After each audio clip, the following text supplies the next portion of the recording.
అనేక రకాల గురువుల దగ్గర అనేక రకాల ప్రక్రియలు, మరి ప్రధానంగా అనేక రకాల ప్రక్రియలు చేశారు.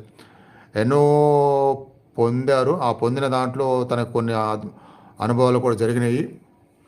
కానీ ఎక్కడో ఏదో లోపం జరిగింది. ఎందుకంటే తను ఎప్పుడు అంతగా ప్రత్యక్ష గురువుని దగ్గర పెట్టుకొని, ప్రత్యక్ష గురువుని టచ్‌లో పెట్టుకొని అంతగా చేయలేదు. బహుశా అలా చేయనప్పుడు ఎక్కడో ఏదో జరిగేది గ్రహించలేక జరిగిందేమో గానీ, అంత గొప్ప స్థాయిని తను కొంత దూరం చేసుకున్నారు. అది కారణం తెలియకుండా.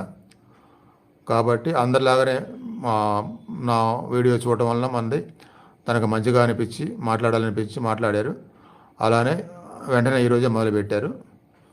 సో, తను బాగానే ఫాలో అవ్వగలుగుతున్నారు ఈ ఒక్క రోజుతోనే. అలా ప్రయాణం నమ్మకంతో సాగుతూ ఉంటే ప్రతి ఒక్కరి సంశయాలు తీరుస్తూ సాధన చక్కగా సాగేట్టుగా మనం